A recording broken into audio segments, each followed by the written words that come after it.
Welcome to Landria Onkka on YouTube, here to help you break through fears and live an awesome life.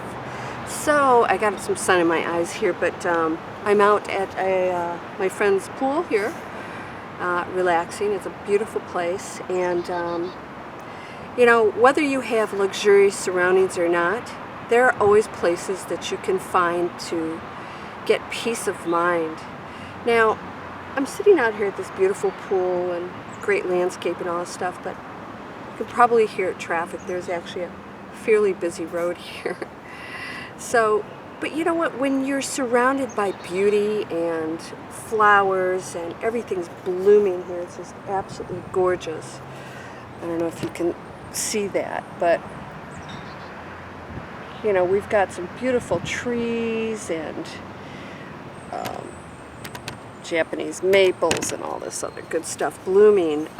Somehow the noise gets blocked out and you could just focus on nature and there's peace. All of a sudden there's just peace, and it's a great way to meditate. So get outside, get a little sunshine. You know, it's good to get sun on you. I don't care what people say. Sun is good, and everything in moderation, right? And put a nice pair of sunglasses and soak it up, a little bit vitamin E. But so I'm working off of Ernest Holmes' Creative Mind and Success, a wonderful book. I just talked about the power of words. And, you know, we talk about the power of words, but it's really the belief behind the words that gives it so much power. That's why when people gossip and it's very negative, they really are feeling that. They're like angry at somebody or jealous or whatever it is they want to say. There is power behind those words because they want to hurt people. They want to hurt somebody. As I shared with you in my last video, somebody sent me a very lengthy comment that I couldn't post because it was so negative about, you know, how they disagreed with me about this and this and that. I mean, I don't even know what they were talking about because I've never talked about whether the earth is round or flat. And they went on and on about it, and I thought, you know, their belief system behind that and what they were saying was very negative. It was meant to be negative. The words were meant to harm, to demean, to place themselves in a higher place. And that doesn't hurt anybody but you when you do that. I just read it and go, wow, this is sort of bizarre. And most of the time I laugh. And then I delete it.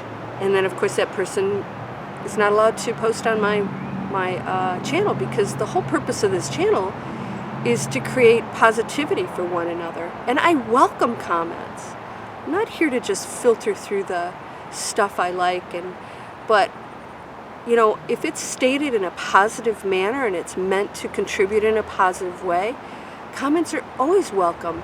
Whether you disagree with me or not is irrelevant to me. It's just a matter of what are your intentions behind those words? So it says right here, this is page 32, why belief is necessary. Always when we pray, we must believe.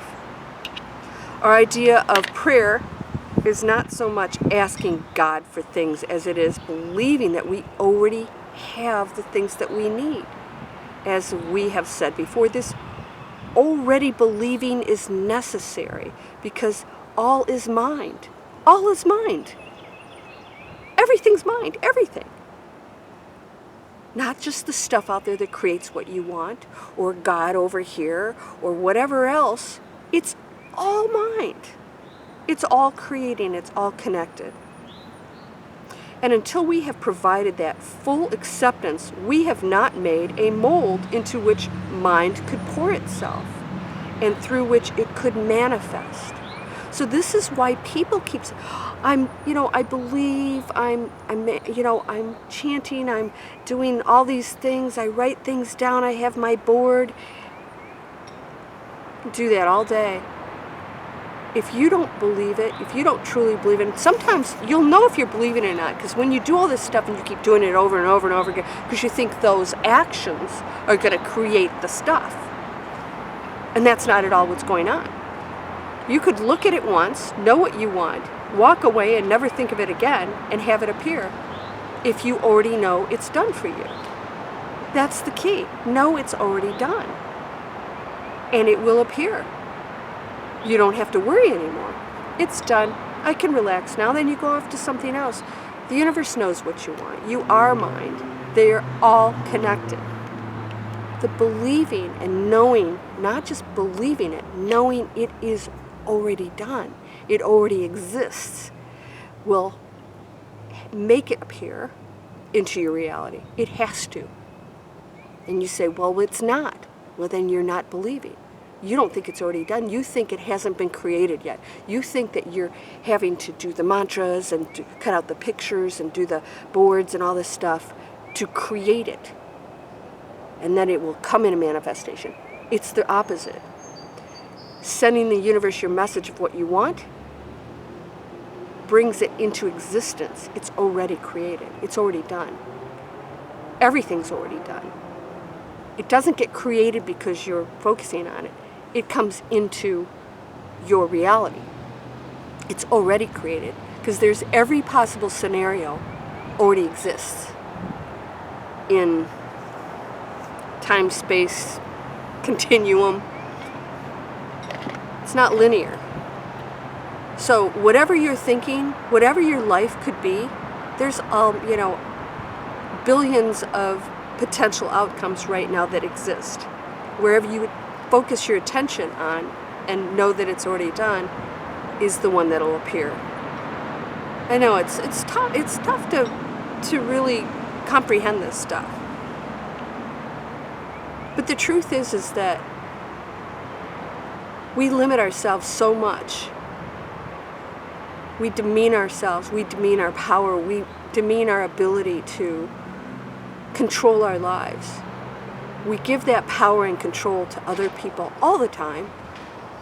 You know, you can believe something, you get all excited. Have you ever done this? You're really excited, oh, you're going to do something, and you get ready, and then somebody says something to you like, that's stupid, that's a scam. My internet training, we get that all the time. That's a scam. Like, you know what? Guess what? Want to see my bank account this month? What's coming in? What is that? Made up? No. Because that person's limiting themselves. And it's easy to do that. They want to do that because it allows them to stay in a place of mediocrity, of not having to make an effort. Because if they do, see, that person failed and that person failed. They don't want to believe they have that power. And I think they're afraid that they actually might. Because if you actually go out there and make an effort, you might realize this whole time that everything that you complained about and blamed everybody else for was really coming from you. And that's a tough thing for a lot of people to handle and comprehend. So the believing is knowing it is done. That is pure faith. And that's not something I can train you to do. It's something you have to know in your heart. It's something you have to connect to, and that's where the meditation comes in, quieting the mind. And knowing that all those things that show up in your head, all of the limiting beliefs, all the other stuff, is not you. It's not you, it's the human conditioning, and all of that dies when you leave this body. It goes off into some other energetic format. But it's not really you. It's part of what you carry around. It's part of what you can or can't allow to permeate your belief systems and your reality now. Or you can choose to not believe it and say, that isn't me. I am pure energy. That's it.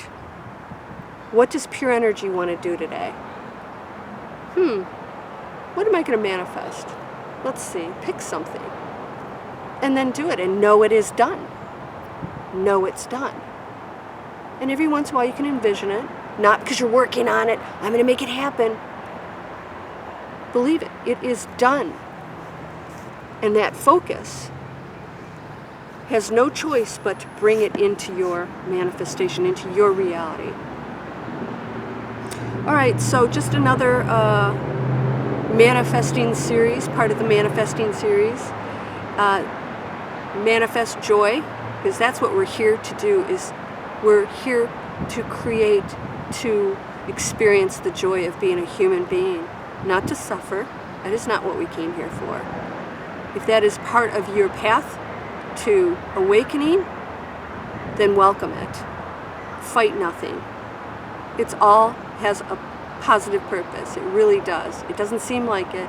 How can pain have a purpose? Well, I don't know. I'm asking you because you're the one creating it. Is it serving a purpose for you, or are you done with it? I think you're done with it. Yeah? All right, so I'm going to go back to my sunbathing here. Another beautiful day in Atlanta. I love you.